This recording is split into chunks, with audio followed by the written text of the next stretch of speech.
լավ դեպք չկա։ Շատ լավ դեպք է։ Դու եթե կարողանաս աշխատես ու ստեղծես։ Մանկավարժ Արմիկն է, Լոռու Աթանից։ Այս սուրճը խմեն ու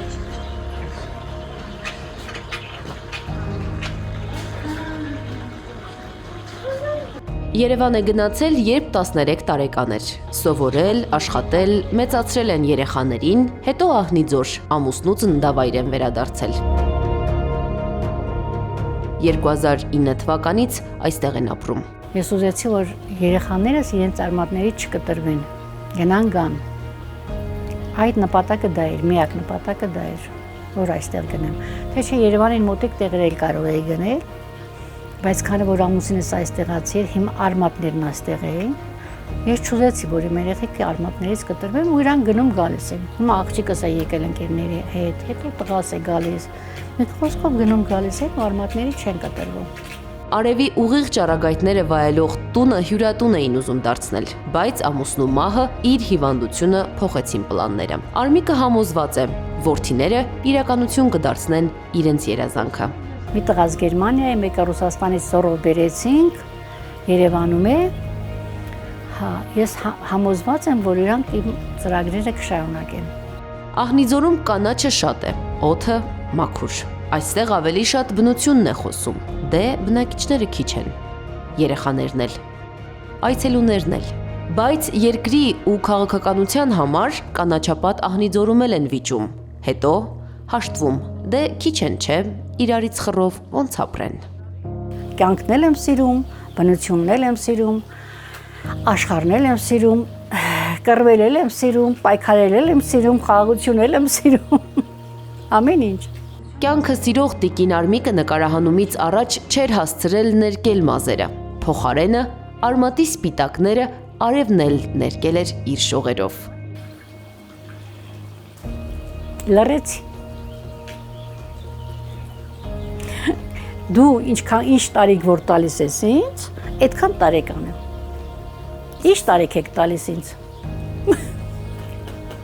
Տարիքն այդպես էլ չնշեց, ասաց դուք գուշակեք։ Փոխարենն ուրիշ բաներ պատմեց այն օրերից, երբ աշխատում էին ինքն էլ, ամուսինն էլ։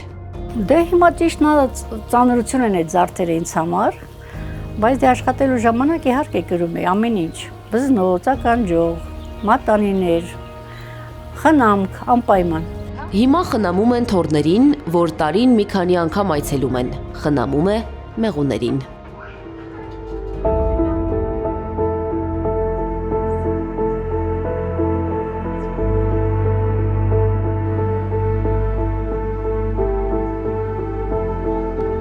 Առաջին անգամ մեղուներին խնամելու համար հարևանին օգնելու է գնում մեղվից վախեցող Արմիկը։ Բոլորին բաց են թողնում եւ հենց Արմիկին են կծում այդ մեղուները։ Սթրես էր ինձ համար, ասում է։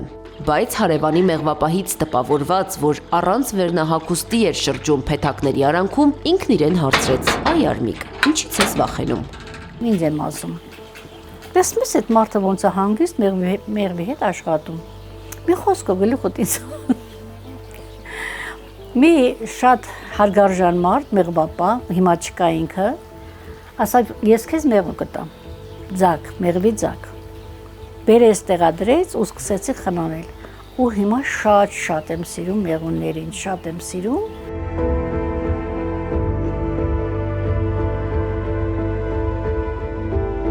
Մեղունների աշխարհը այլ աշխարհ է, բոլորը իրենց կարգավիճակներն ունեն, մեկը պետք է գնա դաշտ կեր բերի, ասենք, մեկը պետք է գնա ջուր բերի, մեկը պետք է պահակություն անի, մեկը պետք է մորը կերակրի, մեկը պետք է ձագերին կերակրի եւ այլ, խմբերով, այդպես խմբերով։ Ու այդպես կարգավորված, շատ կարգավորված, դասավորված աշխատում են։ Յուրաքանչյուր մեղու իր աշխատանքը գիտի, թե ինչ պիտի անի։ Հերթով եմ անում գործերս, պատմում է Արմիկ Մեջլումյանը։ Այդպես էի անում նաև, երբ եւ դպրոցում դասավանդում էի եւ պահում 3 երեխաներիս։ Կեսգիշերն անց 3-ին քնել, առավոտյան 6-ին արթնացել եմ։ Այս գործից հետո մեկը, հետո մյուսը, հաջորդը։ Երբ դասավորում ես գործերդ, կյանքդ հեշտ է անցնում, կարծում է Ահնիձորի բնակչուհին։ Ես միշտ կարողացել եմ կարգու կանոնով ապրել, ոնց որ մեղուներն են ապրում։ Բայց դուք գիտեք, չէ, որ Ահնիձորը նաև Հրանտ Մաթևոսյանի գյուղն է, հարցնում է մանկավարժը։ Քիչ էր մնում բառարան բերեր ու գյուղը նկարագրող բոլոր ածականները դուրս գրեր, չհաշված Մաթևոսյանի ածականները, որ Արմիկի խոսքով տեղին ու ճիշտ էին։ Եվ ինչպես Մաթևոսյանի աշնան արևում են ասում, այս գյուղը հեռու է, Հայաստանից դուրս է, աշխարհից էլ դուրս է։ Անի Աբաղյան, Մհեր Դավթյան, Գեգամ Ղազարյան, ABC Media։